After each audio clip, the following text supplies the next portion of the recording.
В разгаре стояла самая середина лета. Весь мир казался простым и безмятежным. Однако 4 крохотных волчат, сидящих в своем логове, так не считали. Уже 2 дня прошло с тех пор, как их мать ушла на охоту и не вернулась. Голод начал терзать маленьких хищников. Волчата сначала терпеливо ждали, а потом начали тревожно поскуливать, словно предчувствуя беду. А когда их желудки начало сводить от нехватки пищи, они начали жалобно выть, пытаясь рассказать этому миру свою горькую судьбу. Пережив очередную ночь без матери, волчата наконец решились покинуть свое убежище, в первый раз выйдя в этот огромный мир самостоятельно. Все им здесь казалось страшным и таящим опасность. Но пустой желудок настойчиво подгонял вперед, на поиски хоть какой-то пищи. Они выбрались на полянку, но в этот момент что-то страшное зашуршало в кустах, ломая ветки. Волчата кинулись в кучу, прижимаясь друг к другу, и тут же под ними провалилась земля, вновь погружая их во тьму. «Верный!» — позвал Степан своего старого пса. Огромная морда показалась из кустов, и пес пристально посмотрел на хозяина, будто желая понять, что от него понадобилось. Мужчина улыбнулся. «Иди гуляй, я думал, что ты пропал где-то». Пес словно понял его слова и тут же скрылся в зеленых зарослях. Степан сел на стульчик и поправил удилище, будто это как-то могло ускорить очередную поклевку. «Не клюет», — с досадой подумал Степан, взглянув на раскаленное солнце. «И чего я попёрся сегодня на это озеро? Думал, в лесу не так жарко, и рыба клевать будет». Вдруг с громким лаем к нему выскочил Верный. Огромный пес был явно чем-то взволнован. «Ты чего, друг?» — спросил удивленный Степан. «Медведя, что ли, повстречал?» Умный пес отскочил от хозяина, продолжая призывно лаять, будто бы зазывая человека. «Странный ты сегодня!» Снова удивился Степан, медленно поднявшись со своего места и еще не понимая, чего же хочет от него собака. А Верный будто этого и ждал. Он тут же прыгнул в кусты, продолжая оттуда подзывать хозяина. Степан отправился за взволнованным псом. Пройдя несколько сотен метров, мужчина увидел, как его собака подошла к краю медвежьей ловушки. «Верный», — позвал хозяин своего пса. «Уйди оттуда, а то еще сам упадешь». Пес заскулил, но так и не отошел от опасного края. Степан не стал спорить, а лишь недовольно качнул головой. Осторожно подойдя к ловушке, мужчина заглянул в коварную яму. Это была классическая медвежья яма с острыми кольями на дне. Попади туда животное покрупнее наших волчат, не избежать ему мучительной смерти. А нашим малышам повезло. Они, практически невредимые, ползали по дну между смертоносных кольев. Степан выругался про себя. А если бы человек туда угодил? И о чем только думают те, кто их роет. «Ну что ты потомство себе нашел?» — улыбнулся он. А Верный, будто в ответ мужчине что-то нетерпеливо проскулил.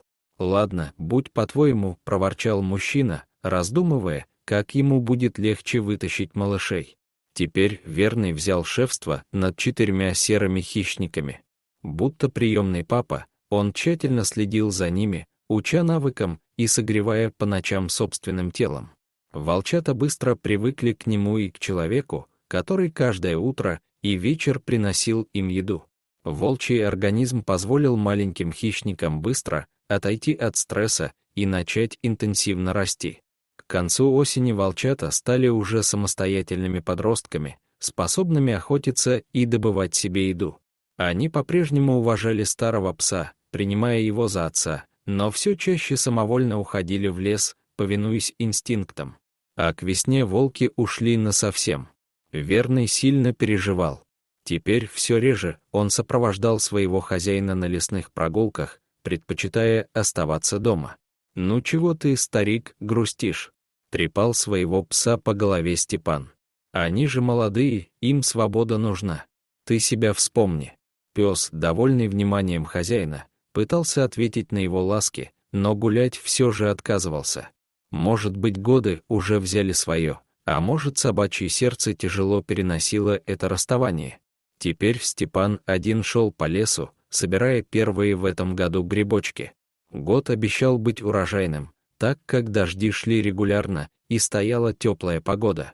Почти полную корзину набрал Степан, как вдруг дорогу ему преградило семейство кабанов. Поросята, увидев человека, задорно задрали свои пятачки вверх, пытаясь понять, кто посмел выйти на их тропу. Их милый вид мог бы привести в умиление, однако Степан прекрасно знал, такие крохи одни не ходят, и где-то рядом обязательно должна быть их мать. Так оно и вышло. Через секунду напротив мужчины выросла фигура крупной дикой свиньи, готовой накинуться на кого угодно, чтобы защитить свое потомство. Это яростное и сильное животное способно дать отпор даже крупному волку. Человеку не устоять против него. Степан это прекрасно осознавал. Поэтому тут же, оставив свои грибы, кинулся к ближайшему дереву и забрался на него.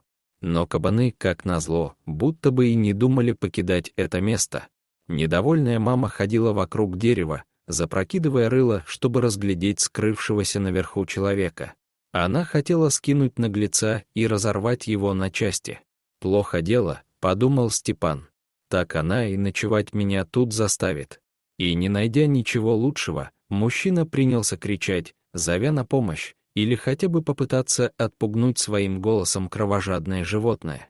Неизвестно, сколько бы еще пришло ему сидеть на дереве, но вскоре он заметил, как на полянке один за другим начали появляться волки. Вот еще. Сначала изумился Степан. Чего они тут забыли, недалеко от деревни? Но вскоре до него дошло. Ведь это же его волчата пришли к нему на помощь. Теперь это были крупные волки, поэтому мужчина их сразу даже и не узнал. Волки начали кружить вокруг кабаньего стада, словно играя со своей жертвой, вводя вокруг них свой смертельный хоровод. Нервы свиньи не выдержали, и она со всех ног кинулась в чащу, уводя за собой потомство. Волки тут же погнались за ними.